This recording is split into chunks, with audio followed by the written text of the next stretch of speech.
नमस्कार, अस्तम में आपका स्वागत करता हूं। मैं हूं मनन चंद्रा। बिहार में जल्द ही चुनाव होने वाले हैं। आशा करता हूं कि इस बार बिहार में लोग विकास और बदलाव के लिए वोट करेंगे। विधानसभा चुनाव के मद्देनजर रखते हुए एक घटना मैंने पढ़ी, चंपा विश्वास केस। आपको कौन सी और स्टोरी पता है जो एकदम आपका दिल दहला दे? यार लगता है यार ये तो साला नहीं होना चाहिए, तो आपको सर्च करना चाहिए चंपा विश्वास।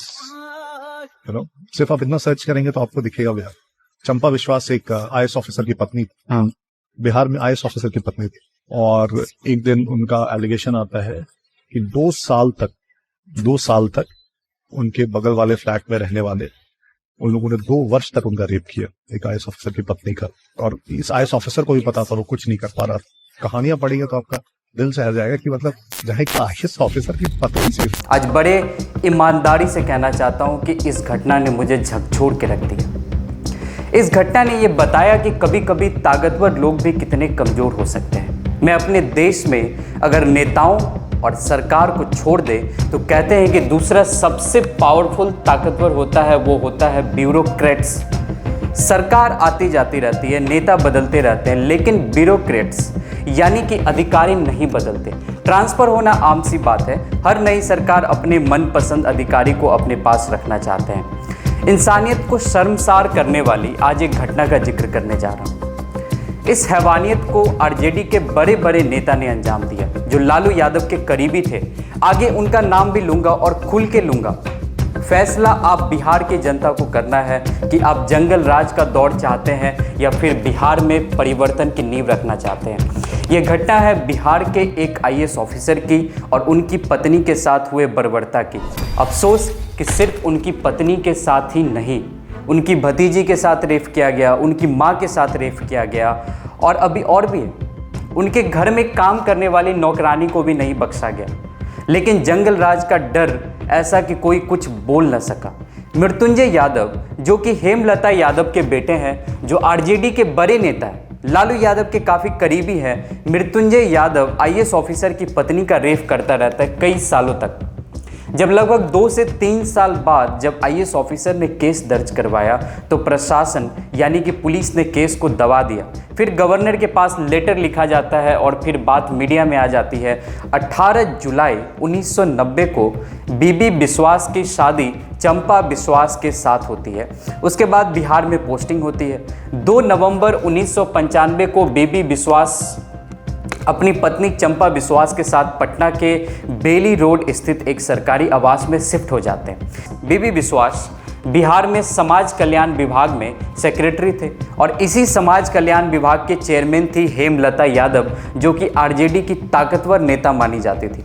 हेमलता यादव का सरकारी आवास और बीबी विश्वास जी का सरकारी आवास अगल बगल ही था। ये मामला तुल तब पकड़ता है जब 1957 में चंपा विश्वास की तरफ से रिटन कंप्लेंट फाइल की जाती है और उस कंप्लेंट में ये था कि ये जो हेमलता यादव हैं और उनका एक बेटा है मृत्युंजय यादव, जिनका उम्र 27 साल है, और चंपा विश्वास ने कहा कि वो उनके साथ लगातार 2 साल रेप करता रहा। बिहार में एक बड़े नेता का बेटा 2 साल से आईएएस ऑफिसर की पत्नी का रेप कर रहा, और यह अपने आप में काफ़ी चौंका देने वाली खबर है। लेकिन कंप्लेन करने के बावजूद भी कुछ नहीं होता है। पटना पुलिस कुछ नहीं करती है, केस को दबा देती है। बहुत कोशिश करने के बाद भी कुछ नहीं होता। एक तो बिहार में जंगल राज, ऊपर से आरजेडी की सरकार, बहुत कोशिश के बावजूद बीबी विश्वास कुछ नहीं कर पाते हैं। और बिहार में उस वक्त के गवर्नर थे सुंदर सिंह भंडारी। बीबी विश्वास उनको कंप्लेन देते हैं। गवर्नर साहब काफ़ी सीरियसली लेते हैं इस मामले को और केंद्र को जानकारी देते हैं, फिर भी कुछ नहीं हो पाता।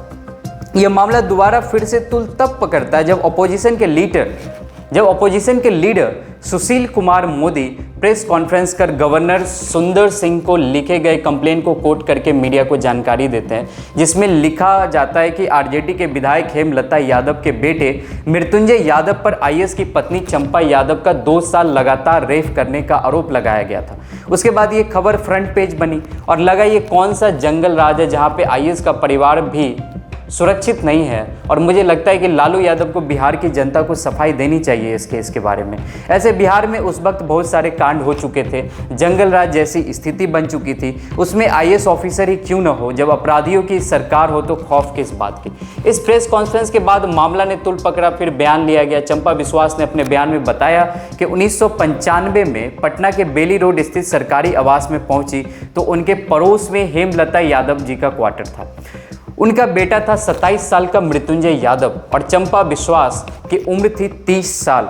मृत्युंजय दिल्ली यूनिवर्सिटी के हिंदू कॉलेज में पढ़ा हुआ था। चंपा बिस्वास ने कहा कि बात 7 सितंबर 1995 की है, यानी कि 7 सितंबर 1995 की है, जब एक दिन अचानक हेमलता यादव घर में मौजूद थी और 2 लोग और आए हुए थे और चंपा बिस्वास से कहा गया कि नौकर की तबीयत खराब है, कृपया करके आ जाओ, कुछ हेल्प करने के लिए आ जाओ। चंपा बिस्वास जाती है, वहाँ 2 लोग पहले से थे, कुछ नेता भी मौजूद थे। चंपा बिस्वास को एक कमरे के अंदर ले जाया जाता है। उस कमरे में मृत्युंजय यादव पहले से मौजूद था।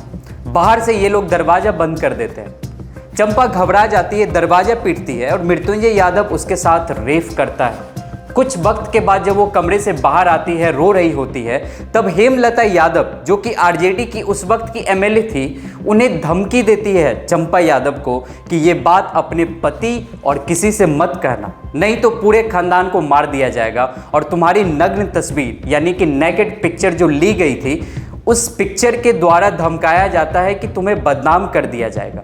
शर्म और इज्जत के मारे चंपा बिस्वास खामोश रहती है, लेकिन यही खामोशी इस जुर्म को इस तरह से आगे बढ़ाती है कि उसके बाद जब मृत्युंजय चंपा के घर पहुंच जाता है, जब मन तब वो चंपा के घर पहुंच जाता है और ज़बरदस्ती रेप करता है, ब्लैकमेल करता है, कई बार अपने साथ कैमरा लेकर आता है, तस्वीरें खींचता है और उसके दम पर फिर ब्लैकमेल करता है चंपा बिस्वास का। एक बार हेमलता यादव भी आई। उस दिन का जो बयान है उसमें यह कहा गया कि मृत्युंजय यादव ने कहा कि वो चंपा बिस्वास से शादी करना चाहता है। हेमलता यादव ने कहा कि हमारा बेटा स्मार्ट है, काफ़ी पढ़ा लिखा है, हिंदू कॉलेज से पढ़ लिख के आया है, मैं अभी चेयरमैन हूँ, कल मंत्री भी बन जाऊँगी और तुम्हें भी किसी बोर्ड का चेयरमैन बना दूँगी, और फिर धमकाया भी। चंपा बिस्वास मानी नहीं, लेकिन ये सिलसिला जारी रहा। एक बार बीबी बिस्वास की मां कोलकाता से पटना पहुंची। मृत्युंजय यादव उनकी मां के साथ भी बदतमीजी करता है। फिर उनकी भतीजी आई, उसके साथ भी मृत्युंजय यादव रेप करता है। 2 काम करने वाली मेड भी थी, उनके साथ भी मृत्युंजय यादव रेप करता है और ये सिलसिला चलता रहता है। और कुछ वक्त के बाद ये सारी चीज़ें बीबी बिस्वास को भी पता चल जाती है। बीबी बिस्वास कार्रवाई की बात करते लगातार धमकियां मिलती रहती है। 1995 से लेकर 1997 तक लगातार ये सिलसिला चलता रहता है। 2 साल लगातार चंपा बिस्वास शिकार रही। मृत्युंजय यादव के लगातार 2 साल चंपा बिस्वास शिकार रही। जब ये मामला खुला और प्रेस कॉन्फ्रेंस के बाद जब प्रेशर पड़ा तो मृत्युंजय यादव को गिरफ्तार कर लिया गया। उसकी गिरफ्तारी के बाद हेमलता यादव गायब हो गई, फरार हो गई। हालांकि ये मामला बिहार विधानसभा में भी उठा और उस वक्त के जो स्पीकर थे वो रेपिस्ट को सपोर्ट कर रहे थे। हालांकि जब मामला खुला तो दबाव में मृत्युंजय यादव को गिरफ्तार कर लिया गया और हेमलता फरार हो गई। 2 महीने तक हेमलता यादव भागती रही, पुलिस उन्हें ढूंढती रही। 2 महीने बाद खुद ही सरेंडर कर दिया। करीब 5 साल तक जेल में रहा मृत्युंजय यादव, फिर बाहर आ गया। हेमलता करीब 3 साल जेल में रही, फिर बाहर आ गई। 2002 में पटना के लोअर कोर्ट ने फैसला सुनाया कि इस फैसले में मृत्युंजय यादव को दोषी पाया गया। 2002 में पटना के लोअर कोर्ट ने फैसला सुनाया और इस फैसले में मृत्युंजय यादव को दोषी पाया गया और 10 साल की कड़ी सजा सुनाई गई। उसके बाद ऊपरी अदालत ने मृत्युंजय यादव को बरी कर दिया। दलील क्या दी गई? दलील जो दी गई वो काफ़ी दिलचस्प है और देखने वाली है कि दलील ये दिया गया कि 2 साल तक रेप होता रहा। चंपा बिस्वास खामोश क्यों रही? उनके पति आईएएस थे, इतने ताकतवर थे, फिर भी उन्होंने इस बात को पूरी दुनिया को क्यों नहीं बताया, पूरे समाज के सामने इन सभी बातों को क्यों नहीं रखा? उन्होंने एबॉर्शन क्यों करवाया, स्टेरिलाइजेशन क्यों करवाया? और कहते हैं ना कि कभी कभी दलील भी अजीब दे दी जाती है। यही थी बिहार के जंगल राज की स्थिति और बिहार में विधानसभा चुनाव होने वाले हैं और मैं देश की जनता पे ये छोड़ना चाहता हूँ कि इस तरीके के कहानी को, बिहार के इतिहास को, जंगल राज में बिहार की क्या स्थिति थी, वैसे कहानियों को टटोलिए, पढ़िए और आपका वोट काफ़ी महत्वपूर्ण है। सोच समझकर परिवर्तन के लिए, विकास के लिए बिहार में वोटिंग कीजिए। धन्यवाद। Thank you so much.